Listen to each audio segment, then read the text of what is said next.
আসসালামু আলাইকুম বন্ধুরা, তোমরা কেমন আছো? আলহামদুলিল্লাহ, তোমাদের বোন আমিও ভালো আছি। তোমরা কেমন আছো আমাকে জানাবা। বন্ধুরা, আজকে তো রোজার কয়টা চলে গেল? 4টা চলে গেল বন্ধুরা। আলহামদুলিল্লাহ, ভালোই লাগছে, খারাপ লাগে নাই। তো বন্ধুরা, কি দিয়ে ভাত খাইছি, কি দিয়ে সেহারি খাইছি, কি দিয়ে ইফতারি করলাম, সেটা বড় কথা না বন্ধুরা। আল্লাহর খুশির জন্য, নবীজিদের ভালোর জন্য রোজা রাখতে পারছি। আমার নবীজি খুশি হয়েছে, আমার আল্লাহ খুশি হয়েছে, এই জন্য রোজা রাখতে পারছি, এটাই বড় কথা। আর দুঃখ কষ্ট মানুষের থাকবেই, তার মধ্য দিয়ে পানি দিয়ে খাও ভাত, আর মাংস দিয়ে খাও, রোজা ইনশাল্লাহ হয়ে যাবে। কিন্তু বন্ধুরা, কারোর গীবত গাইবা না, কারোরে দুঃখ দিবা না, কারোরে কষ্ট দিবা না। এ মাহে রমজানের উসিলায় আল্লাহ কার কথা কোথায় কখন কবুল করবে, ওটা উপর আল্লাহই জানে। আমিও বলতে পারবো না। ডাকার মালিকরে ডাকি, যদি মালিক সাড়া দেয় তো আমার ভাগ্য খুইলা গেছে বন্ধুরা। তো সবসময় একটা কথা চিন্তা করি, ভয় লাগে বন্ধুরা, যে একটা মিথ্যা কথা একটা সত্যি ডাকতে যায়, মিথ্যা কথা হাজার বলতে হয়। তার সত্যি কথাটা বইলা যদি মাইর খাই তো ভালো না বন্ধুরা।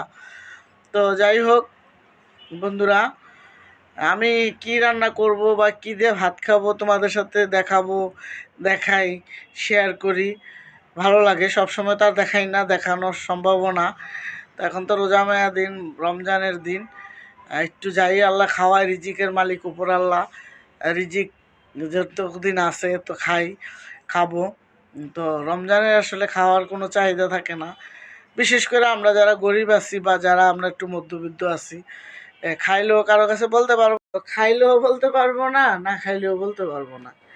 তো যাই হোক, আল্লাহর কাছে হাজার হাজার শুকরিয়া বন্ধুরা। সুস্থ থাকা নেমতের একটা কাজ, নেমতের জিনিস। সুস্থ থাকলে তুমি ভর্তা দিয়ে ভাত খাইলেও সমস্যা নাই, তুমি আলুর ভর্তা দিয়ে খাইছো এটাও সমস্যা নাই, তোমার রোজা হয়ে যাবে। কিন্তু নামাজ রোজা আল্লাহর জন্যই করা, আল্লাহর খুশির জন্য করা। যেহেতু আল্লাহকে খুশি করতে হয়, খুশি করতে হবে, আমার আল্লাহকে ডাকতে হবে। তো সবাই মিলেমিশে সবাই চলেন একসাথে, পথ চলি, সবাই একসাথে চলার রাস্তা বের করে দেওক আল্লাহ। কারো এই যে হিংসা বৃদ্ধি কোনো যেন না থাকে, কারো প্রতি কারো যেন হিংসা না করে, কটু কথা মন্দ কথা যেন কেউ না বলে। চলেন সবাই মিলে একসাথে আল্লাহরে ডাকি, আমিন। তো যাই হোক, আমিও দোয়া করি আপনাদের মুরব্বীদের জন্য, যারা চলে গেছেন জান্নাতিবাসী হয়েছেন। আর যারা বেঁচে আছেন, আল্লাহ যাদের বাবা মা আছেন তাদের জন্য দোয়া করবেন। আমার আম্মা বেঁচে আছেন, আমার আম্মার জন্য দোয়া করবেন, আমার আম্মা যেন সুস্থ থাকে সেই দোয়াই করবেন। আমার আম্মা আমাদের সাথে হয়তো বেইমানি করছে, কখনো যদি তার ভুলটা বুঝতে পারে হয়তো শুধরে যাইতে পারবে।